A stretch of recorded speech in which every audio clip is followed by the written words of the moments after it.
Hello നമസ്കാരം friends. നമ്മൾ ഇന്ന് നോക്കുന്നത് രേവതി നക്ഷത്രത്തിൻ്റെ പൊതുവായിട്ടുള്ള ബലത്തെക്കുറിച്ചാണ്. രേവതി നക്ഷത്രക്കാർ പൊതുവെ സ്വഭാവത്തിൽ പ്രകടമാകുന്ന അസ്ഥിരതയാണ് രേവതി നക്ഷത്രക്കാരുടെ എടുത്തു പറയാവുന്ന പ്രത്യേകത. ഇവർക്ക് ബുദ്ധിസാമർഥ്യവും കഴിവും കർമ്മശേഷിയും ഉണ്ടായിരിക്കും. ധാരാളം സുഹൃത്തുക്കളുള്ള ഇവർക്ക് ആരാധകരും ഉണ്ടായിരിക്കും. പക്ഷേ ഇടയ്ക്കിടെ അഭിപ്രായം മാറും. ഒന്നിലും സ്ഥിരമായി നിന്നെന്ന് വരികയില്ല. ഒരു പ്രവർത്തനത്തിൽ നിന്ന് മറ്റൊന്നിലേക്ക് മാറിക്കൊണ്ടിരിക്കും.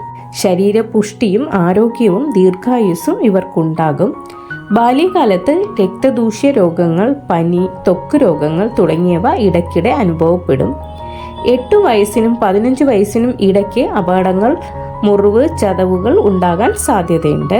15 വയസ്സിന് ശേഷം 35 വയസ്സ് വരെയുള്ള കാലം പൊതുവെ ഗുണകരമായിരിക്കും. വിദ്യാഗുണം, കുടുംബസുഖം, ബന്ധുഗുണം തുടങ്ങിയവയെല്ലാം ഈ കാലത്ത് അനുഭവപ്പെടും. 35 വയസ്സിനും 41 വയസ്സിനും ഇടയ്ക്കുള്ള കാലം അധ്വാന കൂടുതലും അലച്ചിലും സാമ്പത്തിക ക്ലേശങ്ങളും സൂചിപ്പിക്കുന്ന കാലമാണ്. 41 വയസ്സ് മുതൽ 51 വയസ്സ് വരെയുള്ള കാലത്ത് കുടുംബസുഖം, ബന്ധുഗുണം, ധനാഭിവൃദ്ധി, സ്ഥാനമാന ലാഭം തുടങ്ങിയവ ഉണ്ടാകും. 51 വയസ്സിന് ശേഷമുള്ള കാലം ഗുണദോഷ സമ്മിശ്രമായിരിക്കും. സാമ്പത്തിക സ്ഥിതി പൊതുവെ മെച്ചമായിരിക്കുമെങ്കിലും ആരോഗ്യക്കുറവ്, മനക്ലേശം, സ്വജന ദുരിതം തുടങ്ങിയവ കൊണ്ട് ബുദ്ധിമുട്ടുണ്ടാകും.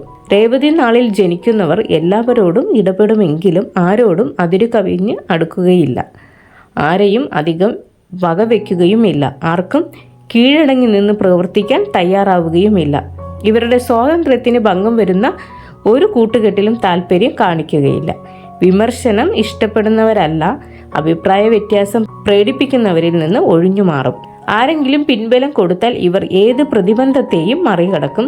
സഹനശക്തി കുറയും. തീരുമാനങ്ങൾ എടുക്കാൻ താമസിക്കും. സ്നേഹം തോന്നുന്നവരോട് മുൻപിൽ സ്വന്തം ഹൃദയരഹസ്യങ്ങൾ പൂർണ്ണമായി തുറന്നുവെക്കും. ശുദ്ധ ഹൃദയവും അന്യരെ ഉപദ്രവിക്കരുതെന്ന നിർബന്ധവും ആർഭാടങ്ങളിൽ താല്പര്യവും രേവതി നാളുകാരുടെ പ്രത്യേകതകളാണ്. രേവതി നാളുകാർക്ക് സാഹിത്യം, സംഗീതം തുടങ്ങിയ കലകളിൽ വാസനയുണ്ടായിരിക്കും.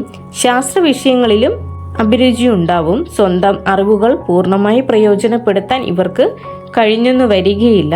ആരംഭശൂരത്വം ഇവരുടെ പ്രത്യേകതയാണ്.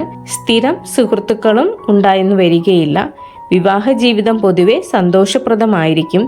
ജീവിത പങ്കാളിയുമായി ആശയവിനിമയം നടത്താനും സ്വന്തം അഭിപ്രായങ്ങളിൽ വേണ്ട മാറ്റം വരുത്താനും ഇവർ തയ്യാറായിരിക്കും. സഹകരണത്തോടു കൂടി പ്രവർത്തിച്ച് സന്തുഷ്ടവും ഐശ്വര്യപൂർണവുമായ ഒരു കുടുംബജീവിതം കെട്ടിപ്പടുക്കാൻ ഇവർക്ക് കഴിയും. രേവതി നക്ഷത്രത്തിന്റെ ദേവത പൂഷാവ്, ഗണം ദൈവം, യോനി സ്ത്രീ, ഭൂതം ആകാശം, മൃഗം ആന, പക്ഷി മയിൽ, വൃക്ഷം ഇരിപ്പ, രത്നം മരതകം, ഭാഗ്യനിറം മഞ്ഞ, ഭാഗ്യസംഖ്യ 5. Thank you.